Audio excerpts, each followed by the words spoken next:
ഏതെങ്കിലും കൊടുക്കണോ? ആ പത്രക്കാരി പോരും. മിസ്റ്റർ ബാബു പെട്ടെന്ന് കോടീശ്വരനായി അറിഞ്ഞപ്പോൾ ആദ്യം തോന്നിയത് എന്താണ്? ഓടാൻ. ഏജന്റിന്റെ ആൾക്കാര് എന്റെ ടിക്കറ്റ് പിടിച്ച് വാങ്ങിയാൻ വന്നു. അവര് കുറെ പേരുണ്ടായിരുന്നു. അപ്പൊ ഞാൻ ഓടി. നാട്ടിലെ സാമ്പത്തിക മാന്ദ്യം തടയാൻ താങ്കൾക്ക് എന്തെങ്കിലും പരിഹാരം നിർദ്ദേശിക്കാറുണ്ടോ? ഇല്ല ഇല്ല. താങ്കൾ ഏതെങ്കിലും രാഷ്ട്രീയ പാർട്ടിയിൽ അംഗമാണോ? അല്ല അല്ല. നിങ്ങൾക്ക് കഴിക്കാൻ എന്തെങ്കിലും സംതിങ് ഹോട്ട്? വിസ്കി ആവാം. എനിക്ക് ബ്രാൻഡി വേണം. എന്തായാലും മതി. രഘു,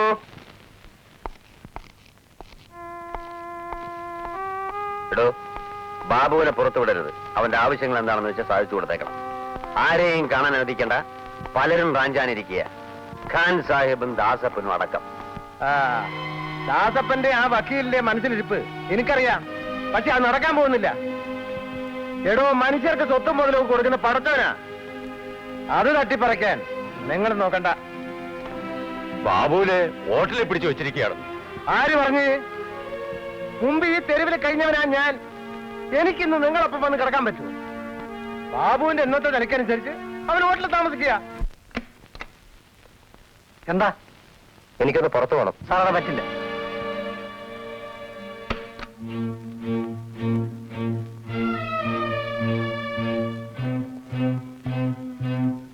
നിങ്ങൾ എവിടെയായിരുന്നു? താഴെ ബാറിൽ. എന്ത് കുറ്റം ചെയ്തിട്ടാ പോലീസ് എന്നെ തടഞ്ഞു വെക്കുന്നത്? എനിക്ക് ഇനി ഇതിനകത്തിരിക്കാൻ വയ്യ. സാറിന്റെ രക്ഷയ്ക്ക് വേണ്ടിയാ പോലീസുകാരെ നിർത്തിയത്. പുറത്തിറങ്ങാൻ സൂക്ഷിച്ചു വേണം. ചുറ്റും ശത്രുക്കളുണ്ടെന്ന് വക്കീൽ സാർ പറഞ്ഞു. ഏത് ശത്രു?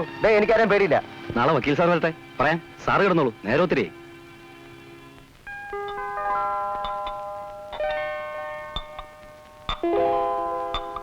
അല്ല, ഒന്നും കഴിച്ചില്ലേ? മനുഷ്യരെ തിന്നാൻ പറ്റുന്ന വല്ലതും വേണ്ടേ? എന്താ കൊണ്ട് വെച്ചിരിക്കുന്നത്? ഈ ഹോട്ടൽ വലിയ ആളുകൾ വന്ന് കഴിക്കുന്ന ഭക്ഷണമാണ് sir. Mushroom soup, noodles, crab, brain fry, chicken. നാളെ പോലെ 4 പൊറോട്ടയും ഇത്തിരി ഇറച്ചി വരട്ടിയും വാങ്ങിച്ചു. ആ മാർക്കറ്റിന് മുമ്പിൽ ആ കോയക്കാന്റെ പുരിയെ കിട്ടും. ശരി സാർ. തൽക്കാലം വെജിറ്റബിൾ സൂപ്പോ പാലോ ഹോർലിക്സോ? വേണ്ട. ബീഡി ഉണ്ടായിട്ടാ? സിഗരറ്റ്സ്?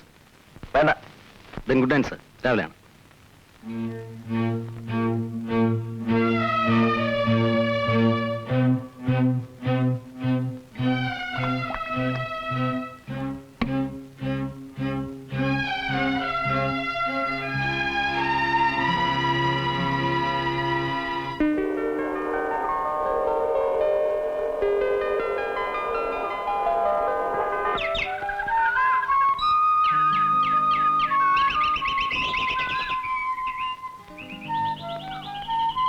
ആരാണ് അവിടെ കിടക്കുന്നത്? ഇനി പോടാ.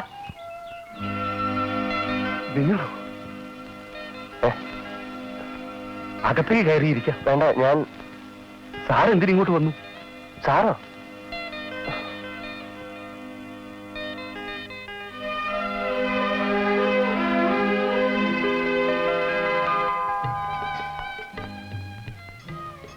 ഇപ്പൊ നാട്ടുകാര് മുഴുവൻ പറയുന്നത് ബാബുവിന്റെ കാര്യമാ. കാറ് വാങ്ങിച്ചു, വീട് വാങ്ങിച്ചു എന്നൊക്കെ കേൾക്കുന്നു. ഞാൻ വാങ്ങിച്ചില്ല. നീ ഒന്നും കഴിച്ചില്ലേ?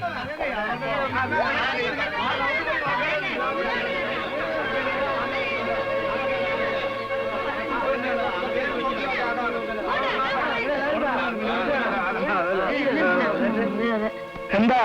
ബാബു ഇവിടെ വന്നെന്ന് കേട്ടോ. അകത്തുണ്ട്. മോനെ ബാബുവേ, ഒന്നിങ്ങോട്ട് വന്നേടാ. ഇളയമ്മ ഒന്ന് കാണട്ടാ മോനെ. എന്നെ ഇളയമ്മയാ? ഏത് വകയിലെ ഇളയമ്മയാ? എന്റെ നേരെ ചേച്ചി അന്നെ പെറ്റതാ മോനെ. നുണച്ചി, പെരുന്നുണച്ചി. അത് എന്റെ കൂട്ടരടി. ആഹാ, ഞങ്ങളെ പുറത്താക്കി ചെക്കനെ അകത്തിട്ട് പൂട്ടിയിരിക്ക. അങ്ങനെ വേണ്ട, അതങ്ങ് മനസ്സിലിരിക്കട്ടെ. പെൺമക്കളെ കാണിച്ച് ബാബുവിനെ മയക്കെടുക്കാനാ. അനാവശ്യം പറയരുത്. മോനെ പോച്ചത് ഞമ്മളാ. നിന്റെ മക്കളാ പോച്ചത്. അയ്യോ, മോനെ, നീ എന്റെ ചേച്ചിയുടെ മോനാ. ഇളയമ്മയുടെ കൂടെ വേണം മക്കളെ.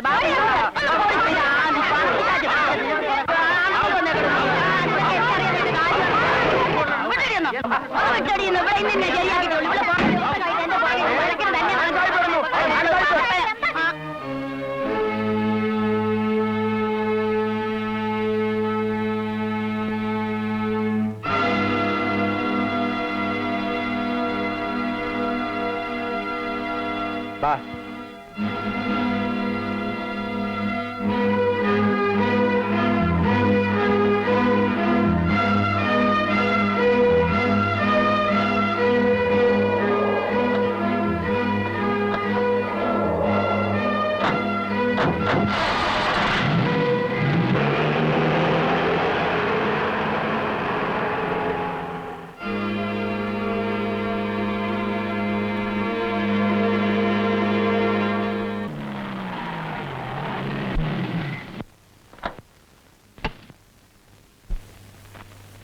ബാബു, നീ ഞങ്ങളെ വല്ലാതെ വിഷമിപ്പിച്ചു. ഹോട്ടലിൽ എന്തായിരുന്നു കുഴപ്പം? എനിക്കവിടെ പോലീസും കാവലും എന്തോ പറ്റുന്നില്ല. അതെല്ലാം 2 ദിവസം പരിചയപ്പെടുമ്പോ ശരിയായിക്കൊള്ളു. ആ പിന്നെ നിന്റെ പണം ബാഗിൽ വന്നിട്ടുണ്ട്. ആ ഡ്രാഫ്റ്റ് ഒപ്പിട്ട് കൊടുക്കണം. പുറപ്പെടാം. ഈ വേഷത്തിലോ? വേഷമൊക്കെ അത് മതി. ഈ ആ ബാത്റൂമിൽ പോയി കൈ മുഖമൊന്ന് കഴുകിട്ട് വാ. എടാ ഉക്കറേ, ആ കുളിമുറി കാണിച്ചു കൊടുക്കടാ. ചെല്ല്. സാഹിബേ, എന്റെ കമ്പനിയിൽ 75 ലക്ഷം രൂപയുടെ ഷെയർ ബാബുവിനെ കൊണ്ട് എടുപ്പിക്കാനാണ് ഞാൻ തീരുമാനിച്ചത്. കടത്തിൽ മുങ്ങിക്കിടക്കുന്ന ആ കമ്പനി ആ ചെക്കന്റെ തലയിൽ കെട്ടിവെക്കാനാ? കടം വീട്ടാനാണ് സാഹിബേ. നിങ്ങൾക്കും തരാനുണ്ടല്ലോ കുറത്തുക. ബസ് സ്റ്റാൻഡിനടുത്തുള്ള എന്റെ സ്ഥലം കച്ചവടം ഉറപ്പിച്ചിരുന്നതാ. അവരത് ഒഴിഞ്ഞു. ആ സ്ഥലം ഞാൻ ബാബുവിന് കൊടുക്കാൻ പോവാ. എത്രക്ക്? 50 ലക്ഷം രൂപയ്ക്ക്. 10 ലക്ഷത്തിന് നേരത്തെ കച്ചവടം ഉറപ്പിച്ച് വസ്തു അല്ലേ? എല്ലാം അറിയുന്ന സ്ഥിതിക്ക് ഇനി ഒന്നും ചോദിക്കണ്ട. സാഹിബിന് എന്താ വേണ്ടേ അത് പറ. ആ ചെക്കന്റെ മുതൽ പങ്കിട്ടെടുക്കാൻ ഞാനില്ല. വേറെ എന്ത് വേണം ഞാൻ ആലോചിക്കട്ടെ. ധൃതിയില്ല, ആലോചിച്ചിട്ട് മതി. അപ്പൊ ബാങ്കിൽ നിന്ന് പണം എടുക്കണ്ടേ? വേണം.